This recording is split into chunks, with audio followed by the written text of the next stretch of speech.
Can you hear me now? Yeah. Cheesecake. All right, so I volunteered to be the first one to come up and say a few words for my mom. I'm sure all of us have some memories from Auntie Doris, or Auntie Donna, or Grandma Olson, Grandma, or Mom for me. Or Graham. Or Grams, yeah. So, so I wrote a few things down, and if you bear with me, I'd just like to share a little bit of the memories I had from my mom all over the years. A lot was talked about this morning at the eulogy that Meg did that was so elegant, and she talked a lot about what moms means to all of us, really. And then when Chantel gave her little speech at the graveyard, we all enjoyed that. And there were just a few other things that I'd like to share. Because there's so many grandma stories we have, as we all grown to love her and to appreciate her as our mom and our grandma and our relatives. And like it was mentioned earlier, she treated everybody like they were family. And I think that it was reciprocated by all of you that came out today to honor her. Because I think all of you felt in your heart that you had a special place for her. Okay. Come on, Mom. I'm just very appreciative of all the family that flew out to be with us and to help us celebrate. So I was trying to think what would I say. I kind of thought, I kind of ran this over with my wife to get some feedback, to say, this is what I'm planning on saying. And she said, maybe you just need to talk from your heart. And when I'm thinking about my mom and what she meant to me, I think it was already talked about earlier, the importance to her was the involvement with the church. And religion was a really big thing for her. She always taught us to go to church on Sundays. And if, no matter where we were living at the time, she would come over. First thing she would do, gotta go to church, find out the nearest church, and direct you to find out the nearest church that she could go to and attend. And of course, when she went to attend the churches, she would always tell all the parishioners, oh yeah, I go to St. Matthew's Church, and we do such and such things. So she was that type of person who would always go out and share her love of religion. One of the things that I remember is we had the rosaries that we had available for those that wanted it. Grandma, as you know, always loved the rosaries. She'd always say the rosaries. If there was anything in my life that needed prayers, my mom would say, I'll be praying for you. And we knew when she said she was praying for you, she was praying. She'd whip out those rosaries and stuff, the hearing mirrors, and she'd immediately start praying. And it really made us get through a lot of hard times with that. The other thing I think about with my mom was, I already mentioned earlier about the love for family. She really loved her family, and including pets. Now, we had 2 dogs, and whenever she'd come to visit us, especially when we were out there in New Mexico, she loved those dogs. Every time I talk to her, I gotta tell you about the Sunday calls. So I used to call my mom every chance I got. And so I started calling her, and then all of a sudden it turned into that she would get a call from me on Sunday. She would call me on Monday and say, what happened to my Sunday call? So she was expecting it, every Sunday. But when she came to visit us, and the pets, she just loved the pets. Every time I talked to her, she'd say, what about our little dog was named Major and Maggie? What about Maggie? How's Maggie doing? How's Maggie? She's always asking about the animals. Always talking about the cats over at Brent's house and how much she loved all the kittens and the cats and everything they were getting into. So that was one thing that my mom really loved, and as I said, the family. There's so many stories as we were growing up and the way she raised us all. And I told her, I said, all the accomplishments that we did, Brent, Vanessa, myself, Emmanuel, all the things that we accomplished is a direct responsibility, our direct result of the way she raised us, the way she important to us what was the value in life. And so I think I attribute to all of the success, if you want to call it that I've had in my life was directly related to my mom and how she raised us without a father, really. My mom was mother and father a lot of times, and things that came out. But the third thing I want to talk about is her love for food. My mom was always cooking, and we would actually get to the point, and Gary could probably mention this. So when we knew Mom was coming to visit, we would make our list of foods we wanted her to prepare. That's right. All the Creole cooking. And I can see a lot of the family she's passed out on. A lot of the family, my nieces, my nephews, that can cook up a storm. I can definitely see my mom in that ability to put on a meal like no other. But one of the things that she did was she'd make a list. So I'd make a list. I'd say, Mom, can you cook this and this? So I was talking to Rosemary the other day. We were saying, well, why don't we make a list of what are the things that we would have Grandma cook? And I didn't realize we had so many. So we had a filet gumbo. We had fried chicken. She used to make the best fried chicken. Stuffed bell peppers. She used to make that. We loved that. Mac and cheese. There were a lot of times when we'd be trying to duplicate Mom's and couldn't do it. So we'd call Mom, what's your mac and cheese recipe? And I'd be writing it down. So red beans and rice. We'd always come up and make that. Chili beans. There's the debate there if you use turkey meat or ground beef. But she used to make it both ways, but we really loved that. The chili beans. Homemade soup. She had a special way she made her soup, homemade soup. And I remember you could only eat the soup during the winter. She wouldn't make it through the summer. Like filet gumbo, only in the winter. You can't make the filet gumbo in the summer. But yeah, homemade soup, bread pudding. Oh, yeah. We used to make the bread pudding. We loved that. Jambalaya, etouffee, and yeah, so that was my list. I didn't realize we had so many things that she used to make. So we really enjoyed that. Then I was thinking about what would I say in my life that my mom meant to me, and what did she instill in me. One of the things that I remember is she always tried to teach me, and I wasn't always able to do this in my life. You just stand up for yourself and don't let anybody take advantage of you. So I'm going to tell you a couple of short stories in that regard. So we ended up having a bunch of sayings that my mom always said. We called them grannyisms. So one of them I'll tell you about. At the time, we had a home, and we were going to rent it out to a renter. And everything was going great. We did the background check, and all of a sudden he stopped paying his rent. So this went on for a while. So we found out, well, what can we legally do to get this guy to pay, right? So we contacted a lawyer. We went, and then ended up going to court. But every time we would go to a certain step, he would file something else that we prolonged it out. So we still weren't getting it. So finally it got down to where we had to go to court.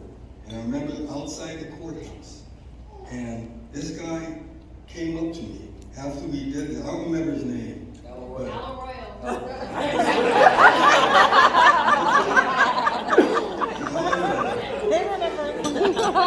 and so the guy came up to me while we were all standing around, and he said, no hard feelings. He said, I'm not going to pay you the rent. I said, why not? Why aren't you going to pay me the rent? He said, I'm just not going to pay. And so he says, if you force me to pay, he says, I'm going to sue you. And my mom said, what? You're going to sue me? I said, you're going to sue? She goes, yes, I'm going to sue you. You're going to get sued for suing.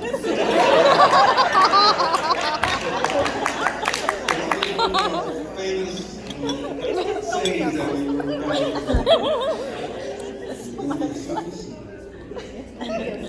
Then the other time, now here I think I was probably right out of maybe in college, right out of high school. One of my first cars was a little Volkswagen Bug. I think it was a 66 Bug, old style Volkswagen. So I bought this thing, having nothing but trouble. I mean, every time I turned around, bring it to the shop, get it fixed, bring it to the shop, bring it fixed. Spent a bunch of money for it at the time. And so finally, the last time we had issues with it, I went to, I was gonna go back and bring it to be fixed again. And so my mom said, "What, you still having trouble with that Volkswagen?" She goes, "Come with me." So we got in the Volkswagen, we drove it it was a Volkswagen dealer on Holt in town. I think it was called Catron Volkswagen. So we pulled a little Volkswagen into this parking lot. My mom stormed into with me behind her, stormed into the dealer. "I want to talk to the manager." So the guy said, "Well, I'm the manager." She goes, "Well, my son bought a lemon. It's a lemon." And so the guy said, "Well," he said, "you bought it, so you have it. So he had nothing but repairs on this, and I demand that you give him another vehicle." Because that's not how it works, baby. You don't get another vehicle if you have trouble. You bought it, it's yours. She goes, "Well, you don't take advantage of people like that." So she said, she pulled me, we went out to the corner, a busy intersection, town and Old Town. People were parked at the red light, windows down because it was summer. She started fussing at the people. "Don't shout at this car." You over there, don't come. The manager comes out, "Wait a minute, let's go in the office and we talk." So she got me a super deal on a new one.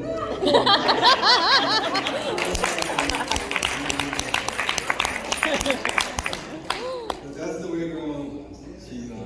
She kind of taught me that you have to step up and stand up for yourself. And I'm trying to use that in my life on occasion. Sometimes I chicken out. I try to implement what she taught me. I think some of the other things I was going to talk about, we already talked about this morning with names about how she always wanted to clean house. And if we knew Grandma was coming over, all the kids would start cleaning the rooms. As soon as Grandma got there, she needed that white glove inspection. White glove. But anyway, as I was thinking of what to finally say, I thought of a Bible verse. And I know my mom was very religious. She always taught us to trust in the Lord and to pray if we had any issues. But one of the verses that kind of stuck with me, and I can just imagine as Mom passed here a few weeks ago, and as she got to be with her sisters and her brother and family, and that if the Lord was to say one thing to her. So I looked up, and this is Matthew 25:22. His master said to him, or to her, "Well done, thou good and faithful servant." And I think that sums up the way my mom lived her life. She was appreciative of her family and her pets and her kids and all of us. And I think she did it well. She did a good job. Mm-hmm. Amen.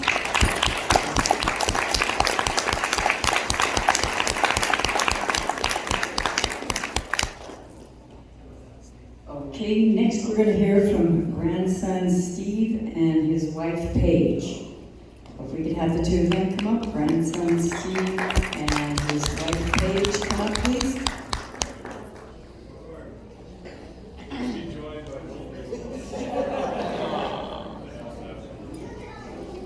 She already asked me if she could sing. She's aggressive. Like I like beads. It's like half tennis shoe, half boot, like snow boot.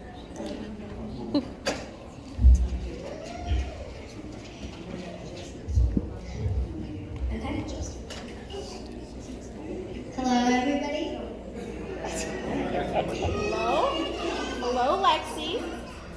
Lexi.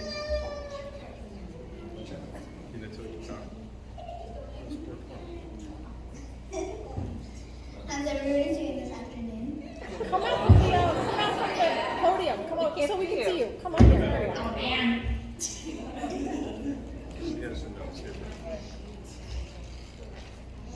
So, I'm gonna read this thing about Grandma that really makes me smile. I love Grandma because she always made me laugh. Yeah, she did. Every time she was around us, there was not one moment without a giggle. It's true. And I have this short little story that really makes me think about Grandma. Whenever Grandma came to our house, she loved to dough pop. And I'm like, what is dough popping? Dough popping is when you're looking out the window or your car and spying on your neighbors.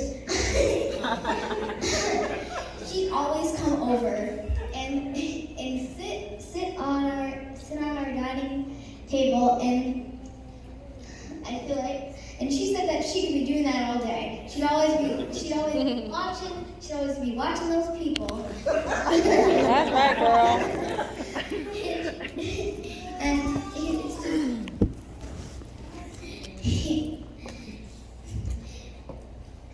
Grandma was so sweet and so caring. She loved her family, even if they weren't her family. She'd treat them like they were. From her closest friends to the people right next to her, she always was inclusive. And so caring. She brought our family together. And I think we wouldn't be a family if she wasn't there. As for my brother, Phoenix loved the cane that Grandma gave to her. The Grandma gave to him. He played with it all the time. And it was just so memorable to see him. And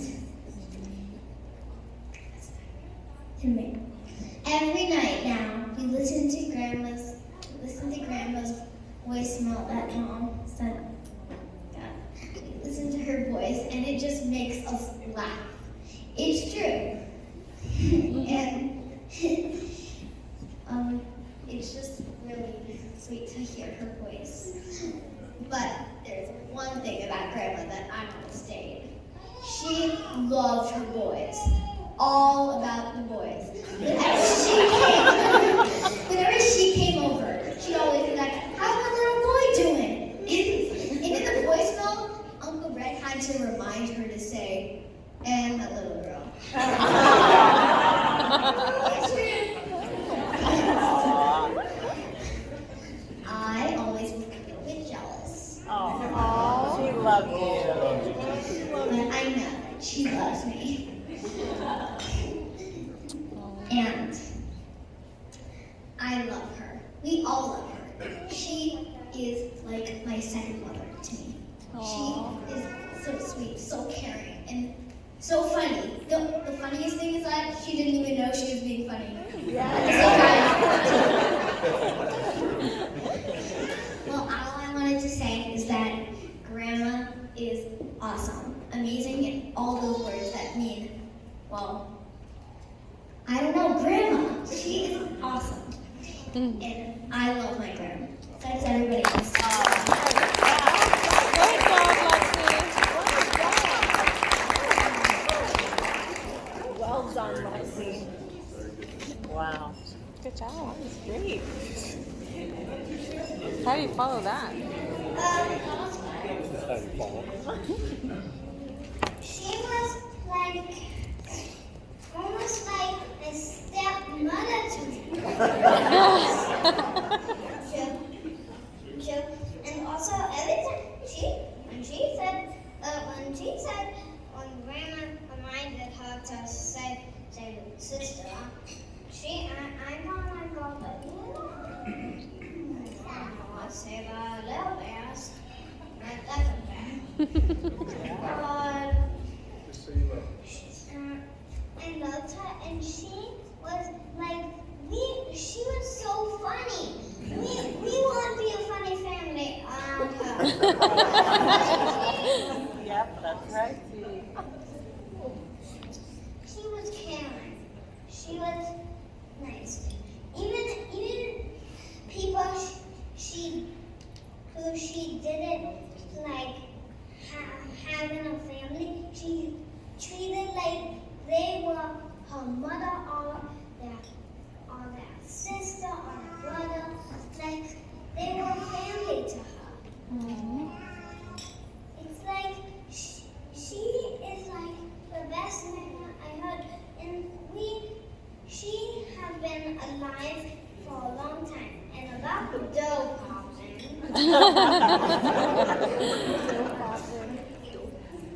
the dough popping is like, I'll tell you a story. Okay, so it's not about time because it's real life. And so once when she came out to our house, she like looked out the window, dough popping, and then there was a instruction site, and then she like she's all the instruction book was doing everything. Now with instruction book and only eating his sandwich and doing nothing, she's like, what he's doing? He can't even put down anything. And she was creative, she was nice, she was caring, she was family.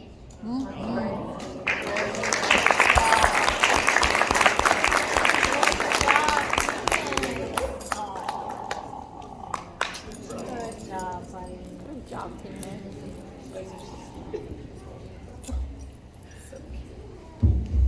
job, Steve.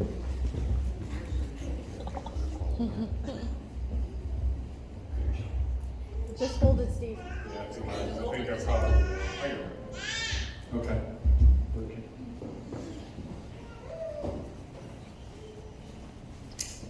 So first, obviously, I have a few things I should read through momentarily, but I just wanted to take the opportunity to say how wonderful it is to have all of you, all of us here together.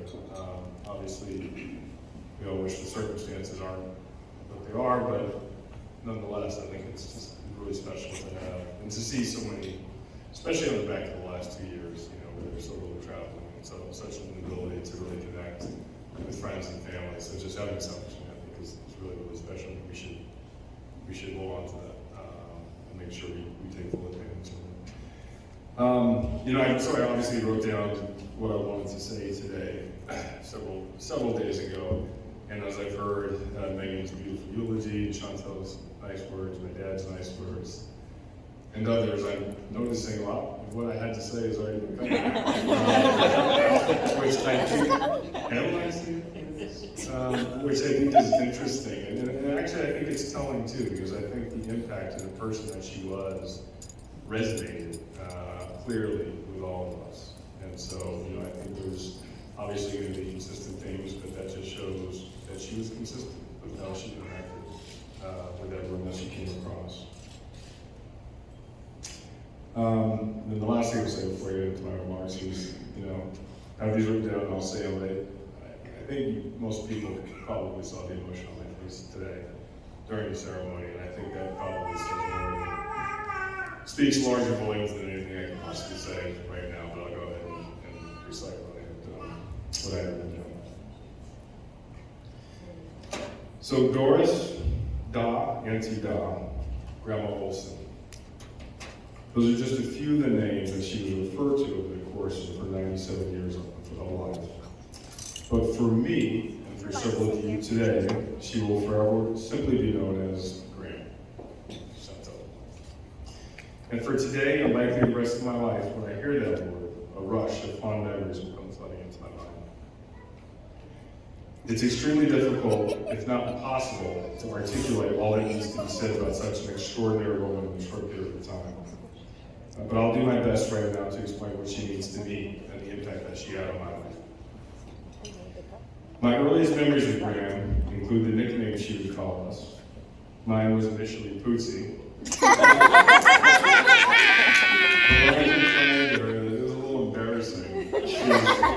She was nice It's enough to true. switch it up and change it to Little Gordon, which I have no idea what she came up Cozy was with. right.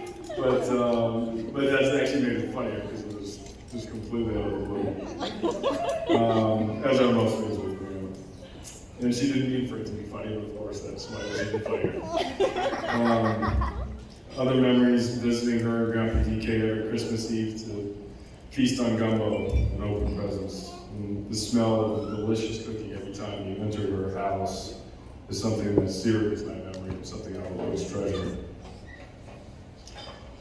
Whenever we knew Grandma was on the way to come visit, we would rush to clean up our room, another recurring thing. And we were well aware that an inspection was in store, it always was. And we definitely did not want to disappoint her, because she would be certain to let you know about it and give you an earful. But if it was to her satisfaction, then she would give you a little bit of money, which for us at that age, it meant a lot. It was a big deal to us. So we always aspired to get some coins from Grandma. And as I grew older, she remained an important and influential presence in my life. Every time I saw her, she made me feel loved, special, and important. I always knew that I really mattered to her. She was there for some of the most difficult times I experienced as a child, namely the divorce of my parents when I was 11. And her strong and stabilizing presence provided comfort when I needed it the most. Throughout my adulthood, Graham would always let me know how proud she was of me anytime I was fortunate enough to achieve something of consequence. She was certainly one of my biggest supporters throughout my time at West Point. As an officer in the Army, and as a graduate student at Cornell. She lovingly welcomed my now wife, Paige, with open arms, and also played a hugely important role in the lives of my children, Lexi and Phoenix, as I think you just heard. And I'm so happy that they had the benefit of getting to know her and absorbing a little bit of who she is into their own personalities. It always warmed my heart to see the way her face would light up every time she saw my kids. In fact, the last time I saw her beautiful smile was when we were FaceTiming with Megan, when she was visiting Grandma in January. My kids came over to say a quick hello and I love you, Grandma, and her face lit up. And that's a memory I will cherish and carry with me forever. So I was thinking about what I wanted to say today and reflecting on the impact she had on me personally. I was really struck, and even a bit surprised at how much of who I am as a person today is largely because of Grandma. I learned my joy of cooking from her. I got my sense of humor from her, though I admit I'm not nearly as funny as she was. Nor do I think anyone is, to be honest. The silly nicknames I call my kids, sorry guys. No, tell him. Doodle Doodle, or Loopy Doopy for Lexi, and Buzza Buzza for Phoenix. Again, I don't know where it comes from, it just popped in there. And I know for sure that I get my obsessive desire to always maintain a clean household. Oh, yeah. You should have seen it when he came out to 7 days of quarantine. I can only hope that I'm able to live up to the many other admirable qualities that she so effortlessly displayed. The genuine interest she found in just about everyone she met, the unyielding dedication and commitment to her family and friends, the bravery to speak her mind, regardless of who she was interacting with. She was never intimidated. The ability to stand up for what she knew was right, irrespective of the potential consequences she may face. For a small, and at times feisty, Creole woman from New Orleans, who stood maybe 5 feet tall, Graham was truly a giant in every sense of the word. I believe the value of a life well lived is not measured in how much money you make or what titles you achieve. The true measure of a life well lived is the legacy you leave behind you after you're gone. And more importantly, the impact you have on the lives of others. And by that metric, Graham leaves her life here on earth as a woman of tremendous wealth. And I suppose more accurately, we are all the ones fortunate enough to have inherited what she so selflessly bestowed upon all of us. She was a giant. In personality, in heart, in selflessness, in love for her family, and in her faith. I will always carry her close to my heart until the day we're reunited in heaven. And until then, I remain eternally grateful to her for making me into the person I am today.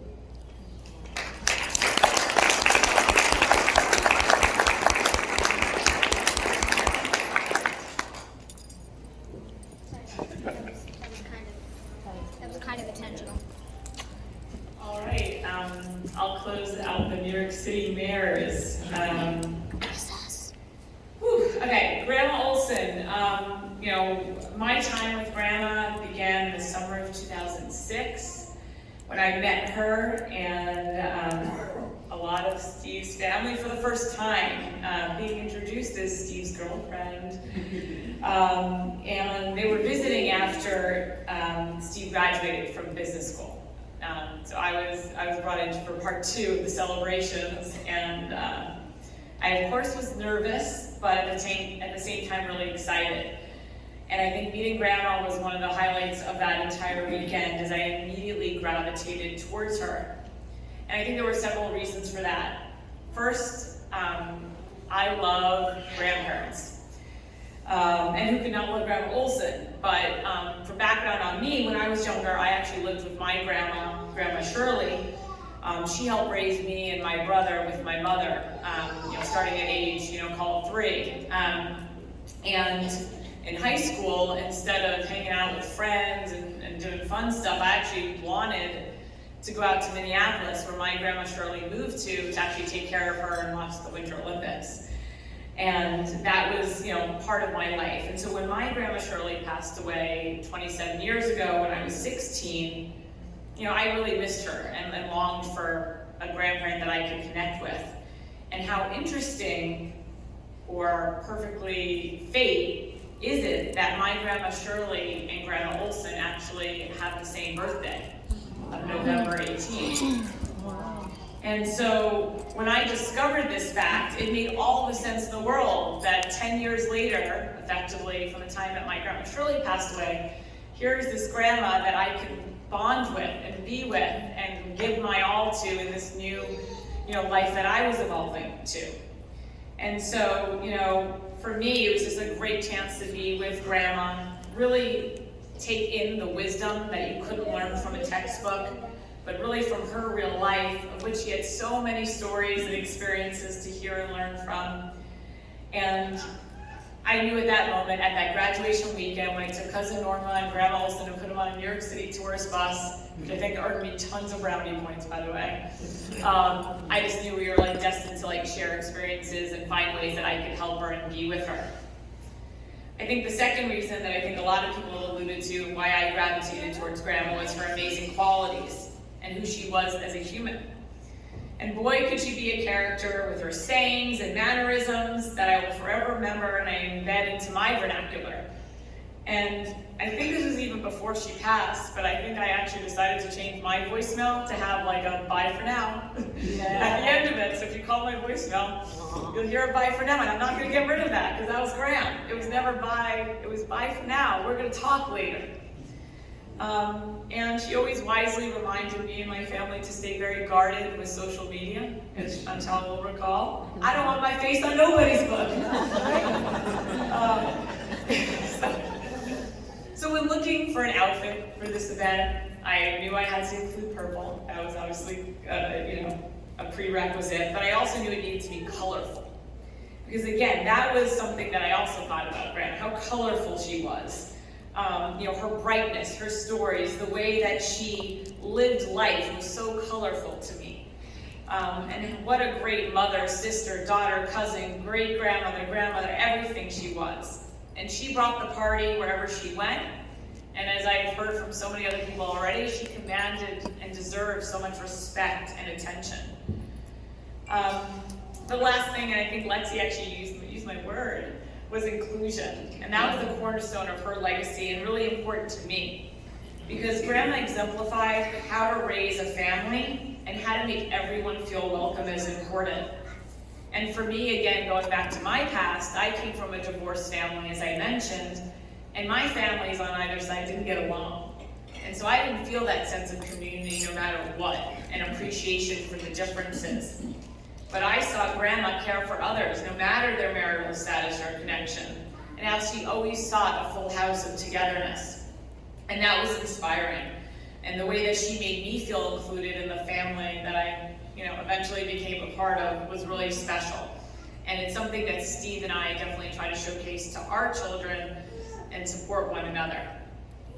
And again, speaking of Lexi and Phoenix and our family, I just feel so fortunate that Grandma lived close by to see our children, get to know them. Christmases and Easters were standout memories, but really it was when Grandma used to come to our home in our apartment, stay a few days. From the memories of her holding our children as infants, to them holding her hand and helping her lift her legs on the cushion and the couch. That is the circle of life. And Grandma showed all the reasons why we live, love, and laugh, for family, inclusion, togetherness. And we owe this to her, and I will always look to live up to her and her amazing ways. And if you do want to hear the voicemail, I'm not going to put it on blast unless people want it, but it's quintessential Grandma. I mean, Can you put it on? do people want to hear it? Do you want to hear her voice? Okay, I'll bring it. Mom. I'll bring it. Mom, can we put it in? You forgot something. I forgot my speech. Okay, well, let me play this first. It warms my heart. All right, here we go.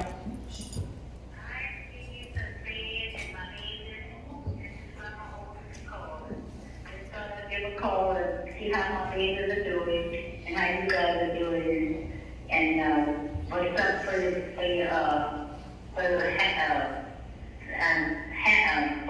what I'm gonna say. So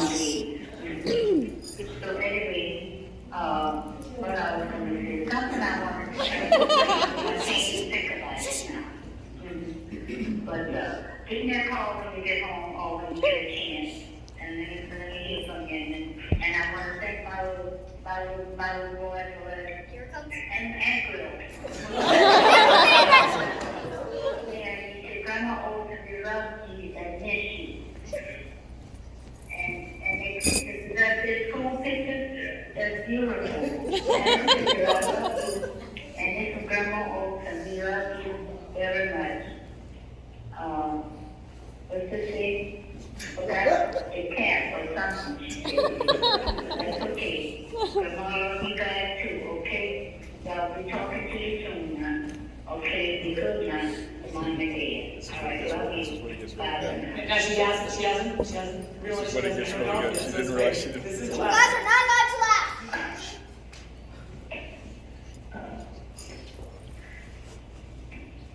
That's got to fix my little candy thing. Ain't nobody coming here. I'm putting it out in the own I don't know my candy.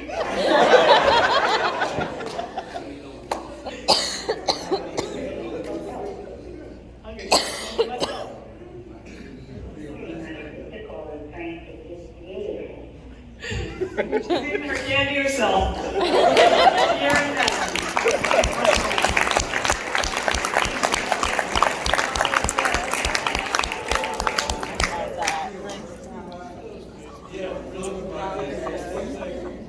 I don't know who's next. Okay. We're also going to hear from grandson Gary and granddaughter Amber. So we can have the two of them come up.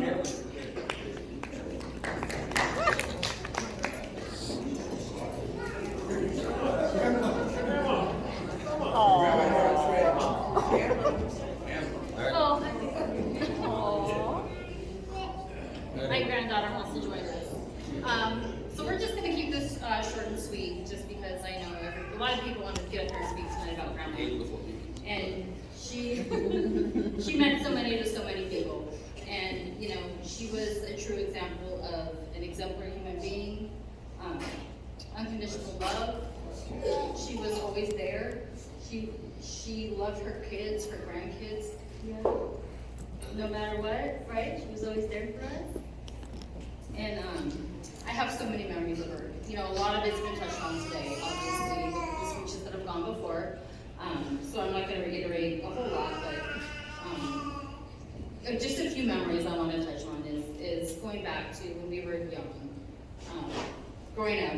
Grandma's coming over, we scrambled to clean our rooms because Grandma came over with a white glove, and yeah, everything had to be up to par when she came. And if she left and everything was good, then we know we were getting a couple points. So that's always a memory that's gonna stick in my mind. Obviously, Al Royal. I remember that scenario very well. That one sticks out of my mind. And I remember the Aspen, and I do believe she picketed outside or across the street or something when we got that car. We got the car towed on Christmas Eve. Oh yes, Christmas Eve we parked in front of her garage for our traditional gumbo and opening presents, which we always did with Grandma on Christmas Eve. And our car was towed, and she was livid. Livid. You know, our parents tried to minimize it by saying, Santa sleigh towed our car. But yeah, in fact, that was not what happened. So I remember her being extremely upset that had happened. But I get my spunk, my tenacity, my zealousness, I speak my mind always, and I get that from her. And I will always cherish that. She's a part of me. She will always be a part of me. And if I could be half the grandmother to my 4 beautiful grandchildren that I have sitting right over there, I will be truly blessed, because she has touched me in ways that I cannot even begin to explain or articulate. She was grand. She was grand. So if I can be that grand to my grandkids, that will be the best blessing in my life.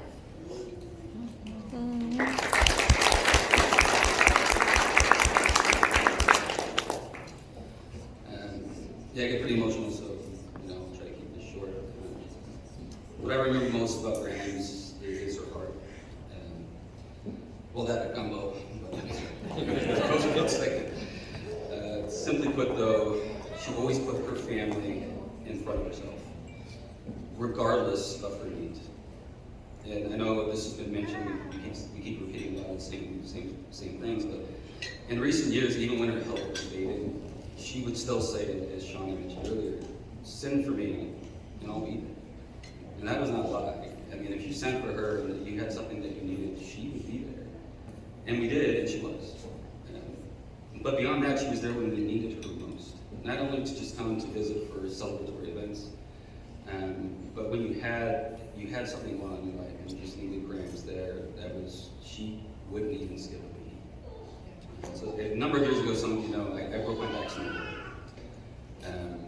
And although I don't remember a whole lot of it because of the medication, it was a tough time for Heather, my wife at the time, because of her tax season. And so Grandma immediately dropped whatever she was doing, flew up to my place up in San Francisco, and I remember opening my eyes and she was already there.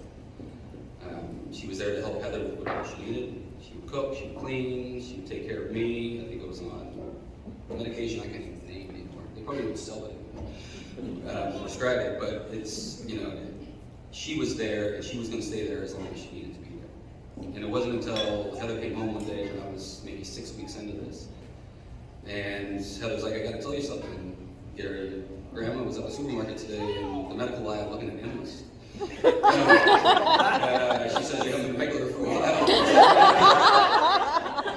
So that's about the time I decided it was time for Grandma to get back to Jersey.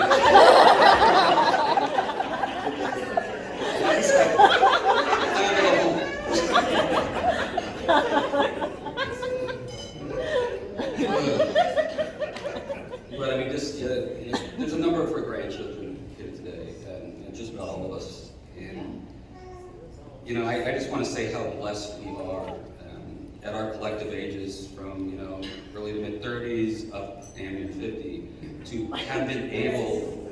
Don't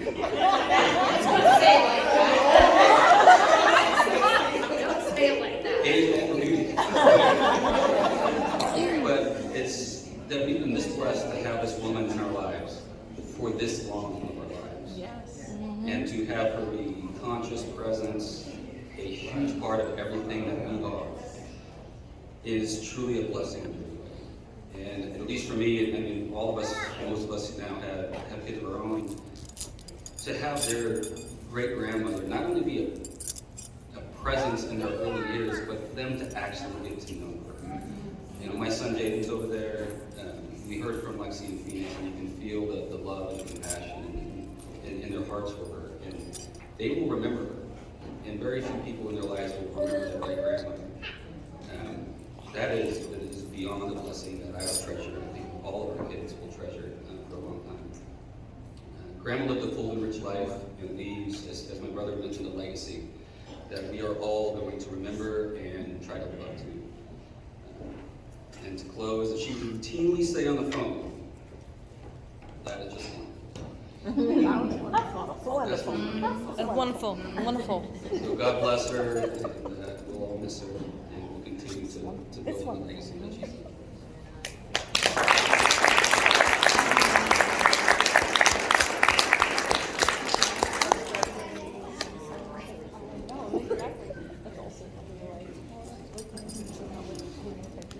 And next we'll hear from granddaughter Melissa.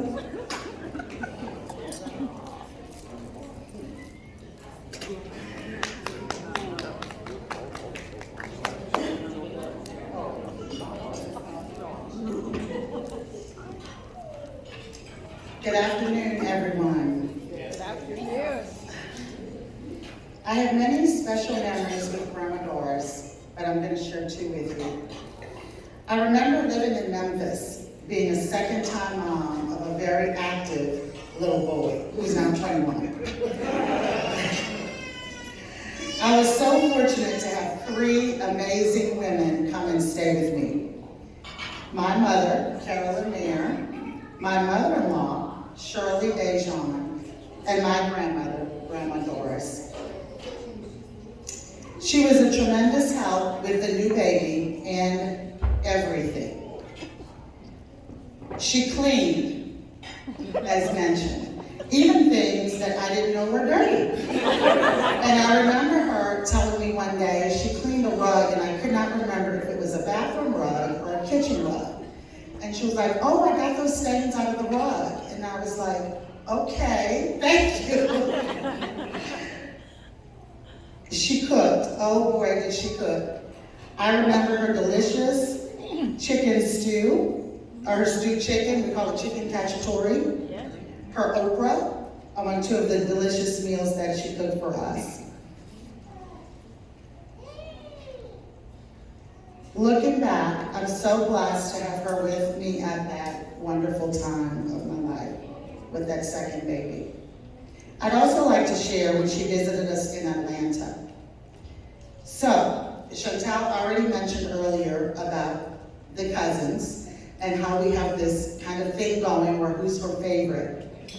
Well, when she came out to stay with me in Atlanta, she kept talking about how she had her own room with a closet to put her things in. She said everyone else, when she went to visit, had things in the closet, and she did not have her own closet, and she had her own closet.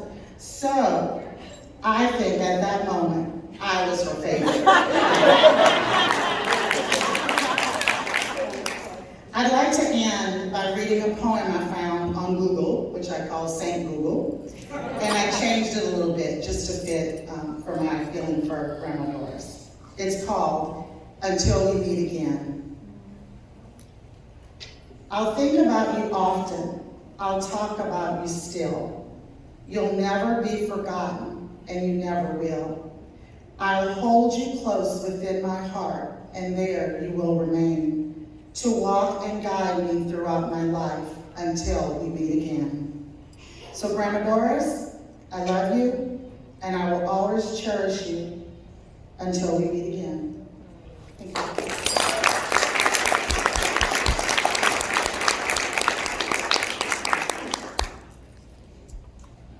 And another granddaughter, we're going to hear from Danielle.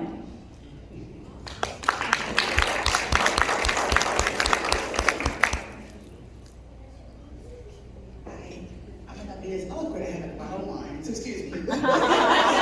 Celebration.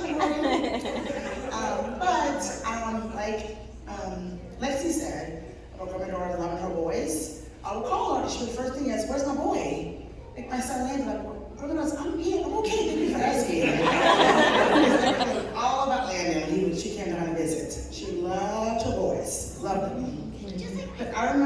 occasions she came to visit us. Because I live in Texas, she would come visit us, and she came down for his baptism and my daughter's graduation. She's now in college. And she loved her sweets. Everybody knows she loves sweets. Loves me sweets. So I made some brownies, and every night she was like, oh my God, these brownies are delicious. She had that brownies, warm brownies with ice cream, Bluebell, of course. I'm in Texas. Bluebell. She said, oh my God, these are so good. She's like, oh my God, how did you make them? I said, well, they're a secret ingredient. But everybody at work that loves my brownies literally know it's a box mix. Like a doctor box mix thinking it's really good. But yeah, she loved having the sweets, she loved to visit us. She always asked about Landon, how he was doing. I remember coming down and she's always telling me, Danny, you're more like me because you love your jewelry and accessories, and I do. I love jewelry, I love getting my nails like she did. I love looking, you have to look the part. I teach kindergartners, and I wear this to work. People are like, where are you going? I like to dress up, and you have to, first impression is everything. Yeah. So you always said, she said, you have to look good. People look at you first, you have to make sure you're presentable, you look good, and people look at that. So I do have some of her jewelry at home, which is one of the bracelets that she sent me, and a box of jewelry that I have. This is from her, the pearl bracelet, one of them. But yeah, I do remember those times, talking to her when she came down, and just, I loved her. Even when we were little, we would go visit when we would come down, especially with little kids. We would wait for the box for Christmas. She would wait by the door like the mailman. But we got a big old box she would bring us. And I was like, oh my God, I would rush to the door to get the gifts when she would come. And I do remember visiting her out here in California when I was younger, and she would do the cooking, she would make tacos, and she would cook the bell peppers, which were delicious. But she did not like to cook too. I'm the cooker in the family. Not the gumbo yet, I'm getting there. I'm working on it, not to make everything else. Not the gumbo, I'm trying. But yeah, that was the creatiness of the cooking we did for the family. We took care of our family, clean, which, yeah, I'm a very obsessive person, family knows me. It has to be clean. Like, I'm not the cleanest person thinking about all my family. Not that they're dirty, but I'm the one like, as soon as they leave, the beds are stripped, the lights all down, the windows are clean. I still get home from school, say, okay, Mom, I just came home. They got those sheets. They wash it, they clean. But that's just me, that's just how we were. That's how I was raised. That you have to have everything clean. It has to be clean and put in order. You have to make sure. You never know who's gonna come. You might house guests. Yes. So you didn't come in here and tell my husband, you gotta make that bad. No, the bed's gotta be made. So I make the toys, man, and clean up. What if something happens? I go back home, people look at my house. It has to be clean. You have to keep it clean. But I just remember like fun times with her growing up. I mean, we lived a different distance. We was in New Orleans growing up, she was here, but we still came to visit. I remember even when Brother Danny was here, my first going to the movie theater was with him. The movie theater we went and saw Drive-In, which was Rocky. Now I'm showing my age, but I still look good. But I'm a little older, not in the 20s, but that's okay. I have a 5-year-old, keeps me young. But just that, and I do, she was really, I just loved having her around. It was, especially when she came to visit us, as we, different things would come up. My Manny, she was a crawfish. Got crawfish and beer. She would eat that was her thing. She said, what's the dessert? What's something sweet? She's like, okay, I'm so full. She did, she always said, I'm so full, but always ate dessert. That's right, girl. Yes, always ate dessert. Every time. So just the things on her, I think that's where I get my sweet tooth. Like even me, my son, was like, after we eat, I had to have something sweet. Yeah, I think maybe it's just the New Orleans thing, the Creole thing in us, the genes, where you have to have something sweet. You have to have a day with something sweet. And a glass of wine if you do. Sometimes you need a glass of wine. Like she always say, glass of wine. Honey. I have 2 to relax. But I do. I'm gonna miss her. She just taught me, to look good, be fashionable, get your nails done. Yeah. She was her nails done. Yeah. She was her hair done, which was yes.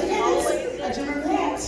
And I'm just glad that she was able to be part of my life. I was a part of hers, especially meet Landon. I'm glad she was able to meet me with him. Like he knows, he's like, that's my grandma Doris. Like he knows who she is. She spent time with him, and that's really it. I'm gonna be as eloquent as everybody else, but. No, that's beautiful.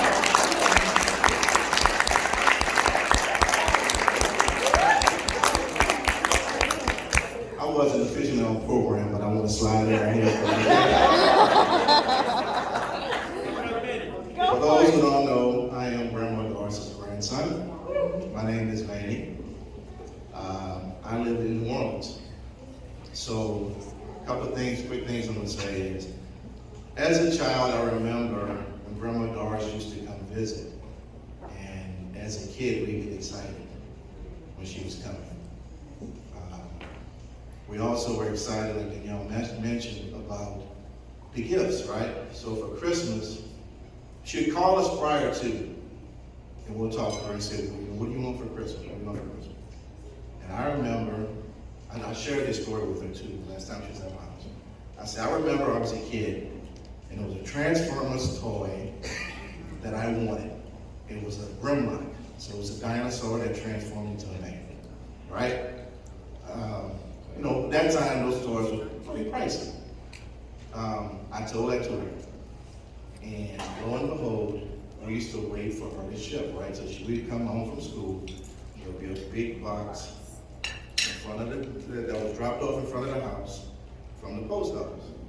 And we couldn't open it till our parents came home from work. Because we would be home with our maternal grandmother. So we had to wait for our parents to come home. They didn't open it when they first came home. We had to wait till after dinner. And they opened it up. And lo and behold, I said, Grandma Doris, you sent me the toy that I wanted. That one specific toy. So I shared that story with her and told her, I said that, you know, I do remember that. And it meant something to me. As I got older, and she would come visit me out in Texas now. So I know you guys are sharing a lot of stories of how Grandma Doris used to cook, and she was a fantastic cook. I remember she cooked when I was a kid in New Orleans. So when she came to my house in Texas, no cooking, none whatsoever. When she came to my house, she didn't have to do a thing. Not a thing. I made sure that she loves seafood, so I take her to one of the better seafood restaurants in Texas, close to New Orleans you can get, but it was okay. She'd get our oysters extra crispy. Extra crispy. That's right. So she'd get her seafood, and of course I would cook her favorite. I'd get crawfish for her. That's right. Yep. And she enjoyed that. I made sure I had crawfish and beer stock ready for her. Yeah. And because of that, that's why I was number one.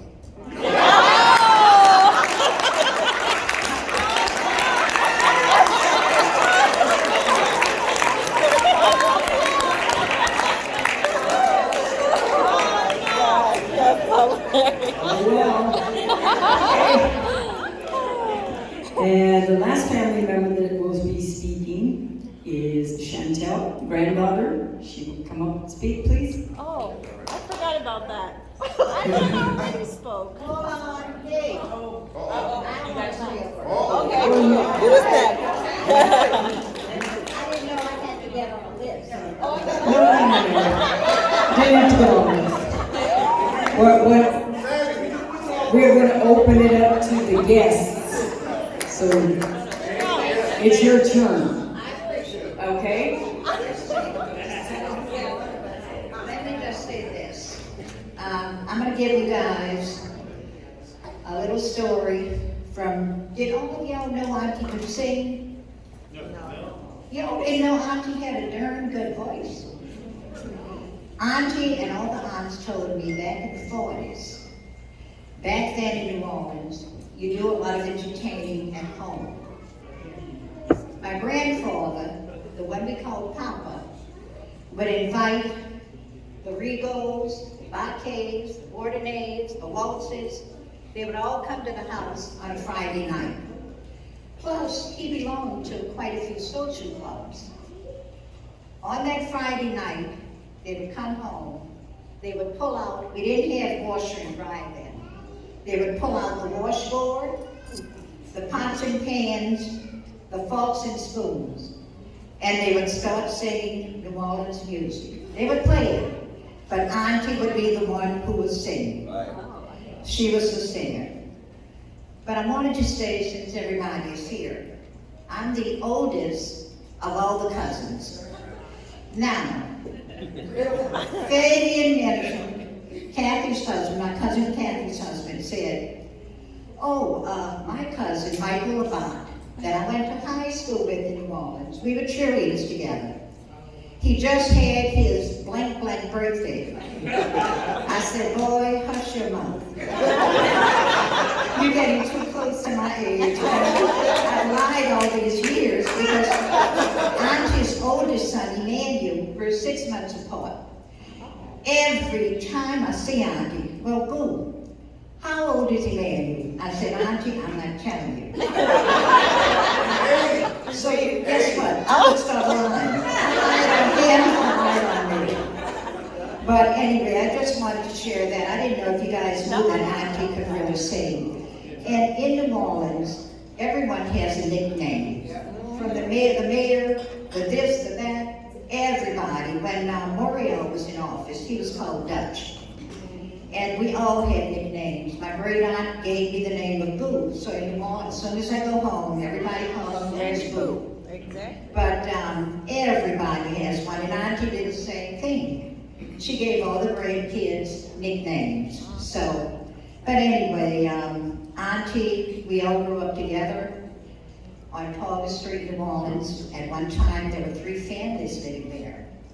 But my father was a carpenter, a contractor. So we had 5 bedrooms, 2 baths, living room, dining room, and a laundry room. But what happened with my dad's oldest sister, she went to Chicago, and so she left her kids with her husband to get settled.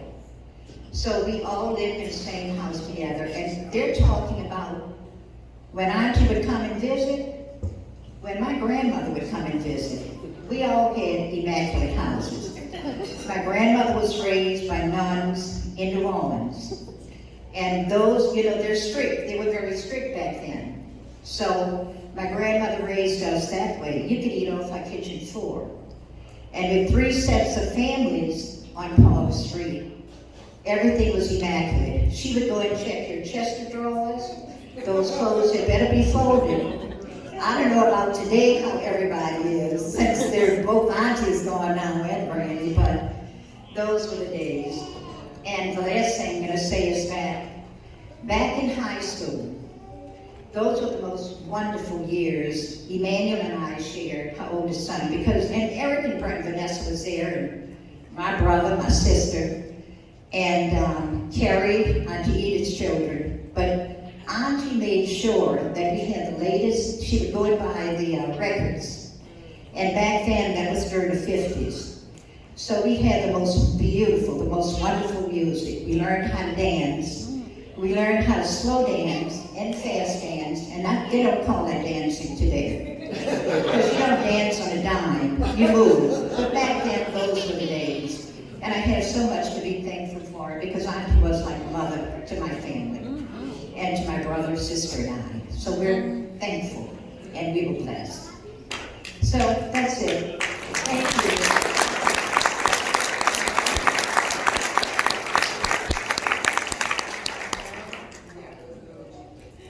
you. You just beat me to the punch. At this time, if anybody would like to say anything, we're going to open the mic up to any of the guests that are here. If you would like to say something, please come up and tell us who you are in case people don't know, and then you're welcome to speak.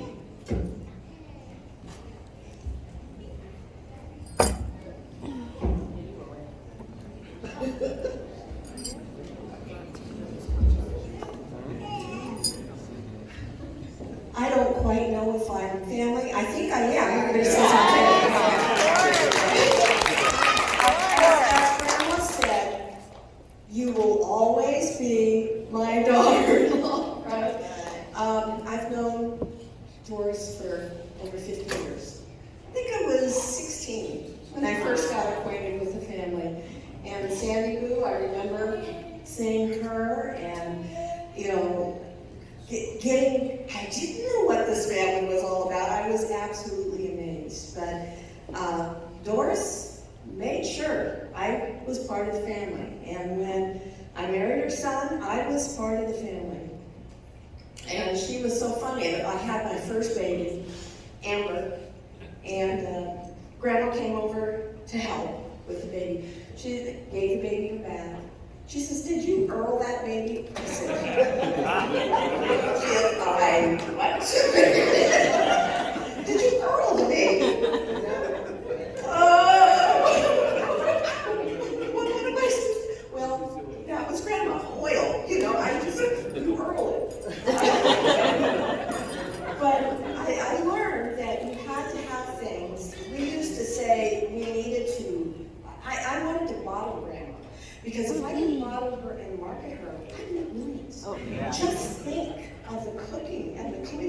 and everything else that was grandma's. You could just bottle that. She was, she was wonderful. We had her up one time for Thanksgiving, and I said, Mammy, you'll appreciate this. I want Grandma to relax.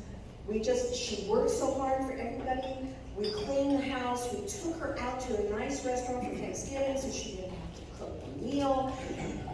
It was the wrong move. If Grandma didn't have something to clean or something to cook, she just felt out of place. She wasn't doing what she needed to do. So we learned after that, you had to let her cook. You had to have a list of things you wanted her to cook.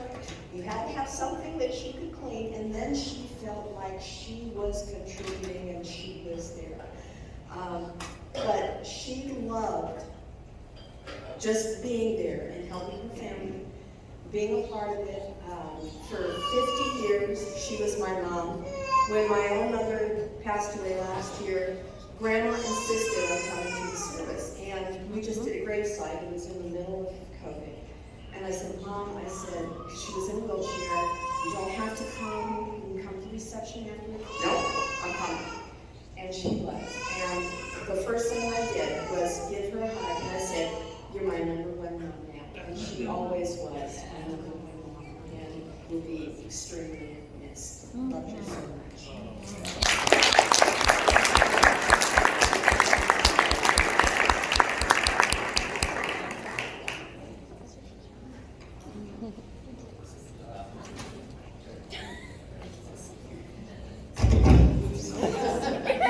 I'm the person in the entertainment industry. I'm cousin Karen, Catherine. We are the eldest and the youngest of Audrey and Fred, and Audrey being the youngest of the Rock Sisters. And there's a couple of reasons why we're up here. One is, of course, to acknowledge Auntie Al, who Auntie moved her family, Eric and Brent and Vanessa, out to LA. We were all really young kids, so we all grew up together. Every weekend, we would spend together. Weeks during the summer, I think the whole summers we would spend together. Vanessa came out to visit, to go to Sandy. She was the flower girl in Sandy Boo's wedding when she was 4. And Granny brought her out, and we all got into trouble because we were so excited to have our young cousin Vanessa staying with us. And we would stay up at night, and one night we were playing around, and Vanessa fell out of the bed and cut her face open on the clock. And it was before Sandy Boo's wedding, and Granny was livid because her baby daughter was cut, granddaughter was cut in the face. It was fine. It was fine. She has a scar, but she's fine. We got into so much trouble with that, but at that point, I think we were all indebted to each other. Eric and Brent, my brothers Michael and Rod, were up together. We had such a close bond. And what's exciting about today isn't that we're celebrating Auntie Dot, it's that we're celebrating family. We're celebrating every one of us who have been touched, not just by Auntie Dot, not just by DK, not just by Auntie Helen or Auntie Edith, or Uncle Raymond, or our mother Audrey, is that we've been touched by each other, and we still are connected. And for that, I want to celebrate us. So, celebrate us. And Karen just stole my thunder about the story about Vanessa and falling off the trundle bed, getting that scar on her face. You cannot see now. But what I also wanted to say was the Rock Sisters. These past few years, starting with Auntie Helen, Auntie Edith, our mom, Auntie Dot, it's the end of an era, but it's something we will always, always remember. I mean, the Rock Sisters were incredible. They were you saw that newspaper article about the stories we could tell about the Rock Sisters. We are so fortunate to be part of the Rock Sisters legacy, because that's family. That's our family, the Rock Sisters. So we're not only celebrating Graham, Auntie Donna, Doris Olsen, but inside our hearts, I don't know, but I'm sure both of us. When our mom died in Minnesota, we didn't have anything but the graveside. So today, when we were in the church once, and everything, it just brings back so many memories about our mom and the Rock Sisters. So I'm happy that we're all here celebrating Doris. And I'm also happy because it means that we're celebrating the Rock Sisters and our mom too. So thank you. Thank you,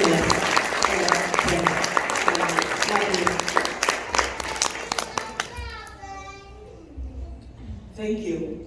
My name is Sue Likens, and I'm a friend of the family. I'm not, although I like when they refer to me as family, because that feels really nice. But my first experience with Doris and Brent and the family, Susan and I have worked together. We worked together for over 20 years at Pilgrim Place, which is where Doris ended her life at the skilled nursing facility there. But my first experience with Susan and Brent and Doris was when we went, Gary and Heather, to Kayla's first birthday. And we were on our way up to your house, and we stopped, Melanie, you'll appreciate this, we stopped at Susan's family's house that they call the Wee House. In this, what's it called, Sam Lakes? Paso Robles. Any event. So we spent the first night there, and we were gonna head on over to Gary's. But the first night, it was lovely. We were there, the four of us. It was a great house, the Wee House. And Susan and I got up, and we were kind of just chilling in the kitchen, on the living room, and talking and visiting. Meanwhile, Doris and Brent were cleaning the house. That's right. Yeah. And now that I've heard about her cleaning, it makes a lot of sense. Because that was absolutely, they were out there sweeping in the sidewalks and all of this kind of stuff. And meanwhile, Susan and I are just having a good old time. But it was really fun to go and see that some of the family, with Gary and Heather, with their baby. But along the way, I have felt very, very blessed that I have been brought into the family and have been able to share some really quite profound, including today, frankly, experiences. I was at Vanessa's house when Doris celebrated her 90th birthday. I was able to travel to New Orleans when they celebrated her 95th birthday. I mean, how much better can that be? With so many of you. I don't know if you remember me, but I remember a lot of you. But one of the things that has meant a lot to me in the last couple of years is that Doris has moved to Claremont, this town where I live. As a matter of fact, Brent and Susan purchased the house that I lived in, so that was always very familiar. But I would go see Doris. And always she was glad to see me. I have lost my own mother a long time ago. It meant so much to me to be welcomed the way I was with Doris. But as, this is not as emotional, but I want to share the experience, is that when COVID started, I started to let my hair grow out a little bit longer. And it was mentioned today earlier about how Doris would listen to Mass every day. Brent would go into the bedroom, turn on the Mass, and she would listen to it, and she's very faithful to her Catholic faith. We all know that, who have gone, know her all these years. But she would say to me, Sue, you know, there's this woman on the Mass that I think your hair would really look good if it looked like that. And I bet she said that once if not 5 times. As a matter of fact, Brent even sent me a picture of the woman with her hair. And my final day is, it's what I want to say now is, Doris, I hope you're pleased.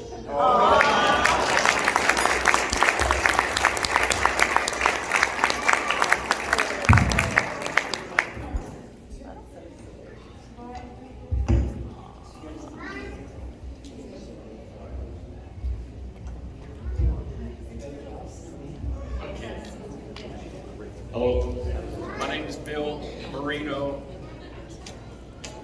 Look, did I turn it on? Geez. All right, I'll break it.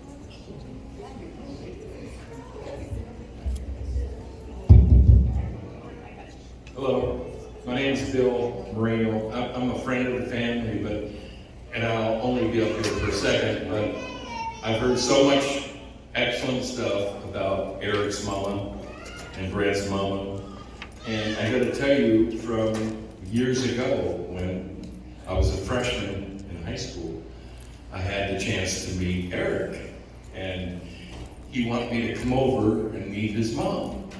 I go, you sure, Eric? You know, because I didn't know very many people. I was a little kid, pretty small. And he said, come on over, and I think Brent was there, and I got to see not only Eric's mom being a mom, but I also got the chance to see her be a daughter, because I got to see his great-grandma, which was so exciting. She came up to me, little old lady, she goes, you want some Ofray gumbo? What in the world was that? And she goes, oh, it's got everything in it. And they're stirring this big pot of Ofray gumbo. They wanted to feed me so bad. But I'll never forget it because, of course, they wanted to feed me. They actually just kind of sucked me into their family. And I felt a real warm spot. So anyway, that's it. I just want to let you know that I had a chance to meet her mother. Wow. And she was a sweetheart too. Wow.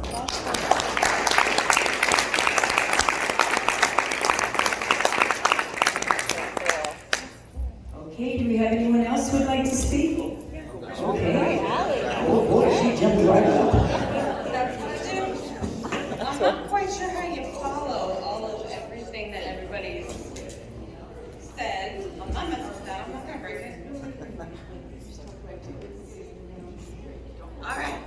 So everyone's talking about Graham's cleaning, Graham's cooking, and all this and that, right? All right. I cook. I clean. My wife actually gets to enjoy all that gumbo and everything else everybody else is talking about. Why? Because I was sharing this with my cousins earlier today. I remember I was like yay high, probably as big as Lexi right now. And I remember watching her in that townhouse over here in Montclair, and she's at the stove and she's just doing this and she's doing that and she's just stirring that little thing, and I'm just looking up at her like this. And then she started to tell me what she's putting in the pot. I didn't know she was making gumbo at the time, but I certainly learned, and now my wife gets to enjoy it. And she loves it, by the way, it's really good. Just gotta keep the spice level down a little bit. But also, I work at a group home, and I assist individuals with disabilities, and some of them get to see their families every day. Some get to see them every weekend, others every 6 months, and one gentleman not at all. And it occurred to me the other day, Grams was one fortunate lady. Not only did her family come to see her on the weekends, she had someone there every single day. How do I know that? Because I had to call my dad to squeeze myself in to see her when we came down to California. Because of COVID, you can only have one person in there at a time. And I'm like, well, I'm taking your appointment today because I gotta see it. And then a little while later, Meg's FaceTimed me, and my wife and I happened to be in the middle of a facial. We had these things under our eyes, and I pulled them off, and I'm like, Grandma's on the phone, okay? she couldn't remember, she always asked me, Allie, do you have those penny swash shoes? It's these shoes in a certain material that she brought back when she left New Jersey. Not New Jersey, New Orleans, y'all know. Anyway. And I said, Grandma, I do. And then she's always asking me about these little saucers.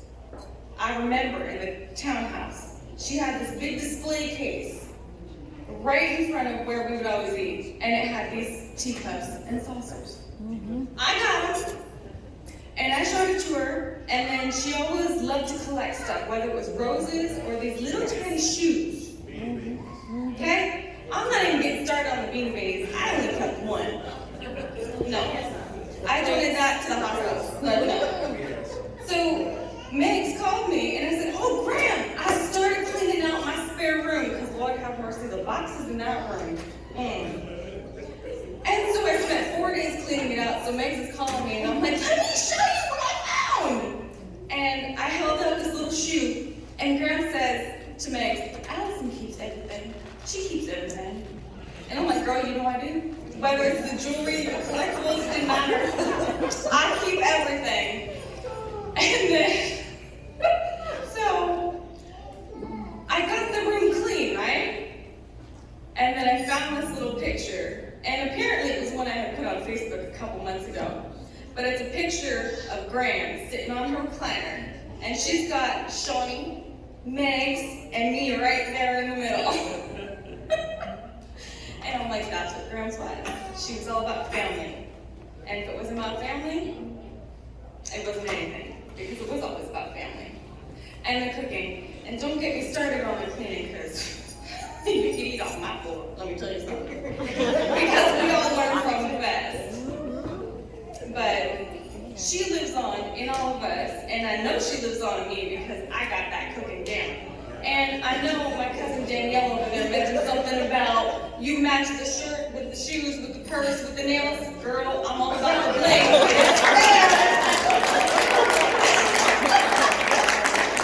Some of us got the sass, some of us got the style, some of us got a little touch of everything. Yeah. And I think we all have a little touch of everything in some capacity. That's right. Love Graham.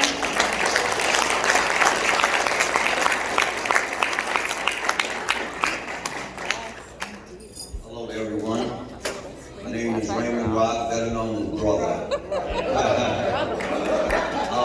Everybody's talked about great cooking and cleaning and so on. What I think, when I think about my Aunt Doris, Auntie Dot, I think about her resourcefulness and her fearlessness. That's true stories. When we were kids in the late 50s, we all attended Catholic school, and every year around Mardi Gras time, we'd build floats, and you'd have to run for the king and the queen. It cost money. Auntie Dot would take and cut up, she'd make fudge, and every day we would go to school and sell this fudge, 50 cents for a block of very good fudge. And by the time it came time around to collect the money, she had raised over $1,000. I'm serious. I mean, every day we was out there selling fudge. And she never gave up. My cousin Carrie was the king, and my sister Judy became the queen. And they both rode on the float at the first time. Her fearlessness is the true story. One night, we were all sleeping, and a man broke into our house. And he was just going from room to room. He took shoes out of my father's. He had took about 7, 8 pair of shoes and put them outside. And I don't know what else. He also stole my grandmother's grocery money. And that time, it took like $36 for her to raise. Every month she'd get $36 to get groceries. And that would feed the whole family for a month. So that tells you how cheap things were. You know, bread was like 25 cents, a loaf of bread. So we all sleeping, dead asleep. And I heard all this commotion. And when I kind of woke up, I could see my grandmother, somebody she was with, and she was holding on to him and saying, "What are you doing in my house? What are you doing in my house?" So what happened was, this guy had went in the back room where my sister and my cousin Deanna slept. That was the girls' room. That was their room, you know. And what happened was, I don't know if he woke her up, but she started screaming. And that woke my grandmother up. So they met in the hallway. The guy started running, so they met in the hallway, and he got away. So about an hour later, we had called the police and everything. An hour later, we brought this guy back to see if we could identify him. And the police asked this guy, he said, well, you know, and on top of that, he put his hand over my cousin's mouth, and she bit him, and his blood. So the police said, what did you do with this lady's grocery money? She had $36, and this guy was so stupid. He said she didn't have $36, she had $34. I had like turned my head, and I heard like, "Pay-out!" Auntie Dar had slapped this guy upside his head. It sounded like a shot. I'm serious. She knocked him to his knees, he bent his knees. So the police said, "We're gonna take care of her." But she was fearless, man. She was everything. She did so much for us. I mean, just with my grandmother and my Doris, I can't tell you. I'm so grateful. I don't know what we would have did without her. And that's all I got to say.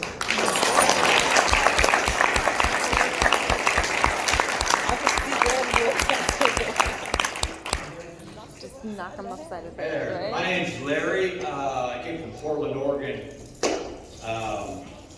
I didn't really know Doris, but I knew Mom for about 45 years. She was like a second mother to me, and to Gary, and to David. A couple things, memories I have of Mom was the food, which everybody's already touched on. Red beans and rice, always. She always fed us. The crawfish, and you're talking about a kid from Southern California, born and raised, or born in Utah actually. Anyway, Southern California kid, crawfish? Mom, what do you do? You pull the head off and you suck the juice. Suck the juice. And next thing you know, Gary and I had finished off a whole plate, or a whole tray of them, and some beers. But it's really an honor to be here with everybody, and I really miss that because I moved to Oregon about 20 years ago, that I didn't get to spend a whole heck of a lot of time the last 20, 25 years with her, because she was back in Jersey with David and Vanessa. And but anyways, there is one thing that I've noticed, because I haven't seen a lot of you guys for many, many years. Allison, Megan, Chantel, I haven't seen them since we were that big. But sitting in this chair right here, and looking at this picture right here, and then seeing some of the other cousins and people I really haven't met, I can see her in your faces. I can see her. I can see her in Vanessa, Brent. I can see her in you guys. So they're very lucky for that, because she was a wonderful person, and she will be truly missed. Thanks, guys.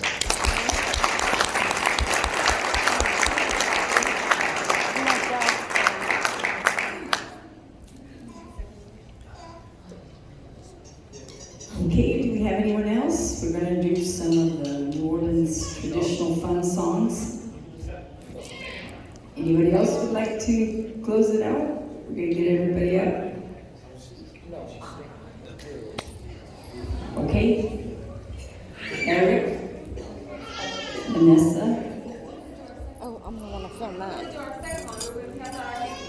Okay.